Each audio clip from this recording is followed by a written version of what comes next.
Thank you, Fred. Thank you very much. And you have a classical music education, but you have been fascinated by jazz and improvisation. How did it happen? Well, there was a piano in the house, and I started when I was very small, 4, 5 years old, and I always liked to improvise. It was more fun than practicing. But at first, I would improvise, and it sounds like classical music.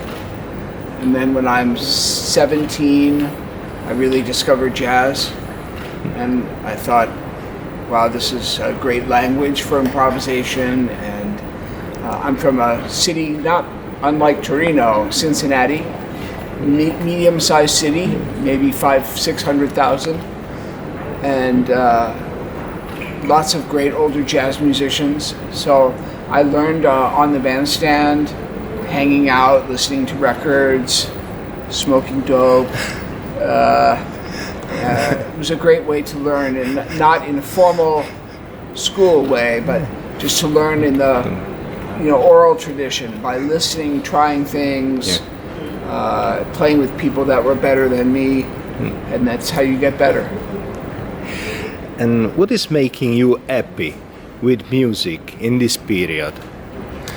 What's making me happy with music? I think I still love the piano. I think now that I'm 62, certain things, I think your energy changes. My energy, I think, is starting to change a little bit. So it's very interesting right now to adapt to being, one of the older guys. And one thing that I enjoy is listening. There's some really great young musicians that I follow, that I think are doing some beautiful, creative things. And I think the music language, jazz language is changing, but there's some really great young musicians out there who are really doing it for me. Great, also with great feeling. So. Is there a jazz community, in particular in New York, where you live? Is there? There was, I think, more of a jazz community in the 70s and 80s, before internet and before technology. Everybody would go to the same clubs and bars and hang out. All the legends were still alive. There was more, jazz was more a common language. It wasn't, there's so many different kinds of jazz now.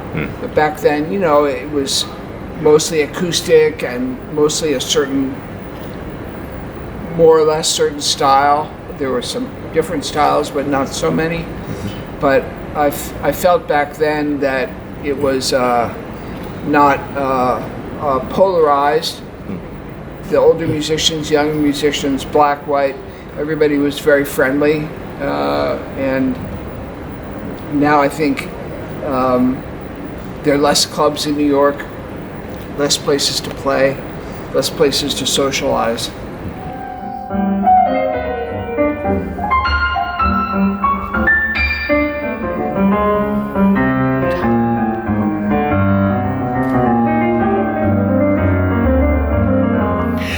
Is there a time for playing and a time and a place for composing, or not? Yeah, when I'm composing, I'm sort of doing that. I'm very focused on that. Then when I'm playing, I'm very focused on that.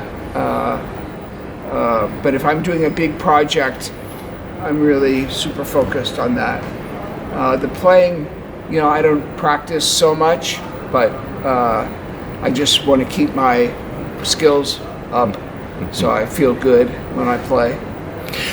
Is there inspiration coming from outside the strictly musical world, social facts, nature, relationship, other arts, poetry in particular? Sure. Yeah. Tennis. I'm a big tennis fan. Very improvised sport.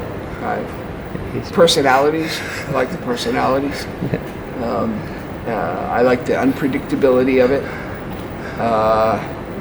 What else? I read a lot. You know, I have a lot of friends who are artists, painters, or poets, or so I take some inspiration from those people too. I try to go to cultural events in New York, to museums and dance and theater, and you know, yeah, there's so much there. Which kind of welcome has received your autobiography, Good Things Happen Slowly? And how has been working with words instead of notes?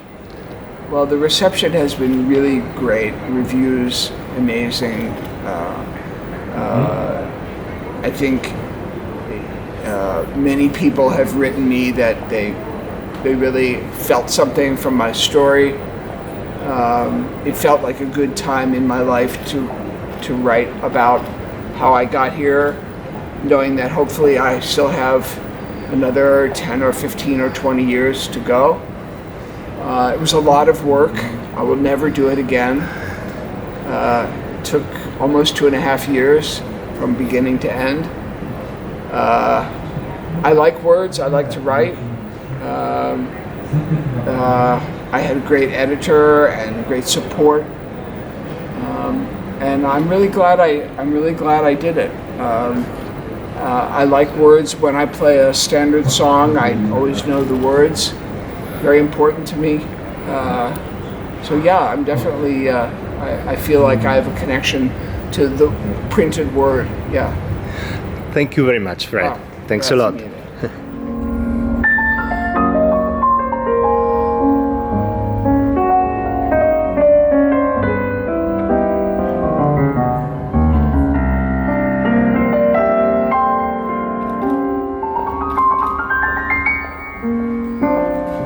mille.